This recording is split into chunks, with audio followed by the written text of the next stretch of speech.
Hi, this is Dave Duranjo, and my final research topic was a survey on the phenomena known as cymatics. Essentially, cymatics relates to how sound waves can be used to influence and control matter, often in somewhat predictable and visually striking geometric patterns. Sound frequencies can be used to affect all sorts of mediums: metal plates, membranes, fluids, non-Newtonian fluids, and more. So, while usually discussed in the context of musical art and curiosity, cymatics holds great potential to be used in a wide range of practical and ingenious real-world scenarios.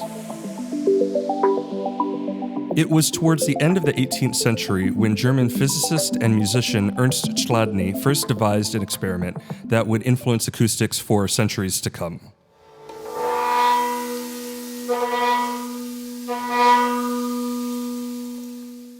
Chladni found that if you vibrated a metal plate with a violin bow and placed a material medium on top of it, such as sand, or in this case couscous, geometric patterns would form. And if you placed a finger on the metal plate, it would change the resonant frequency and thus change the geometric pattern. It was from these initial experiments that he was able to derive Chladni's law, which approximates the number and positions of the nodal lines that lie on a membrane. Now, keep in mind that a membrane refers to a flat surface area with a theoretical thickness of 0. All real mediums have a variable thickness of non-zero, and in truth, the visual effect of modal resonance can be applied to all sorts of real material mediums.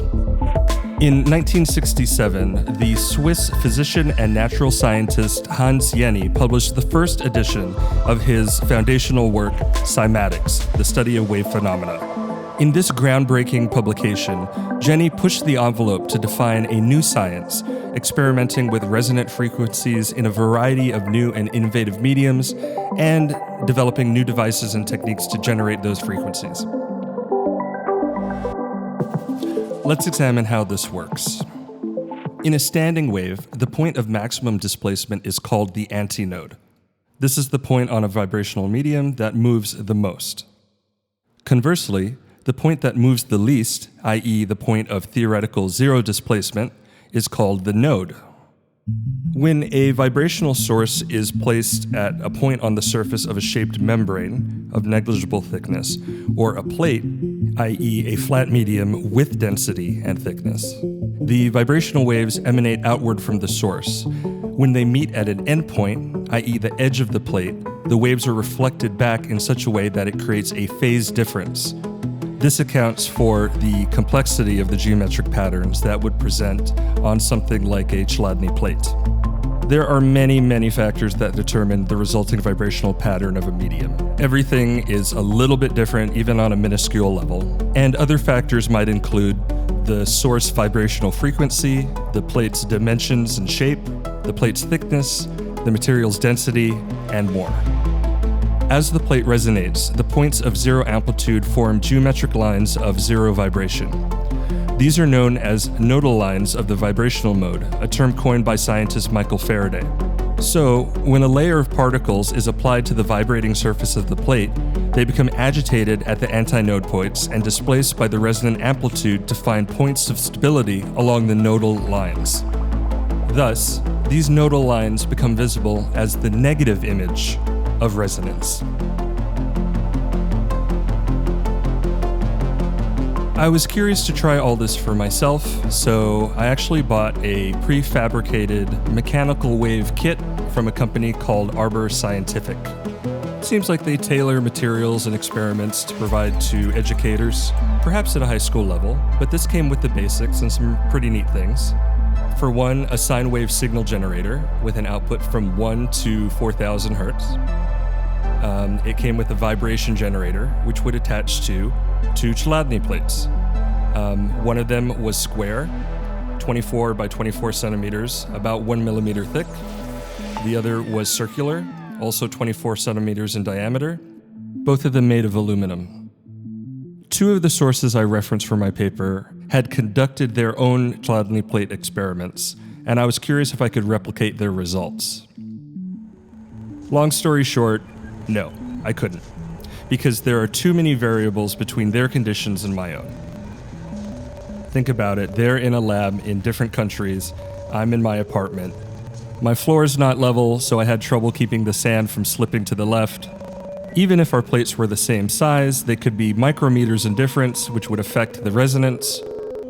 Maybe the aluminum is a different grade, which would also have an effect. I don't know. It was a pretty fun, if not a bit messy, to do this experiment. I had a good time with it. In conclusion, you'd have to have a very accurate and closed system of parameters to be able to predict or even standardize what geometric patterns you would yield. In terms of finding resonant frequencies for that particular material, the researchers in one paper I read said, and I quote, "The issue of finding the resonant frequencies is a matter of trial and error. It was found that the optimal method is to slowly increase the frequency in small increments within the range of 10 Hz until a semblance of a pattern is observed." In the other paper, I did have some initial success though. I think we had similar Chladni plates. If you look on the left, this is their table of the patterns they generated. On the upper left is 340 Hz, and if you look on the right, this is what I yielded at 340 Hz, which kind of looks like their next resonant pattern up at 660 Hz. Here's my 660 Hz, which kind of matches their 900 Hz pattern.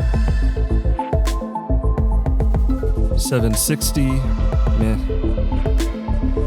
Beyond that, it became pretty hard to see any similarities at all, particularly above 2.5 kilohertz. Some of the other papers did talk about digital simulation of cymatic patterns, which would be a far more controlled and mathematical situation. They use MATLAB or ANSYS Workbench. Seems like it would yield a good prediction of what real materials might look like in perfect conditions. I also looked at some real-world scenarios of how cymatics can be helpful. In this case, the researchers were able to use vibrational frequencies to clean solar panels of dust and debris that had accumulated. Other interesting applications I checked out were in the medical field, in which doctors are able to use cymatics to help construct lattices of living heart cells for implantation. That's what's pictured here. Or to help foster creative communication options with those on the autism spectrum. And finally, there's no shortage of applications for cymatics in the creative art space. So on that note, I'll let the artist Nigel Stanford play us out.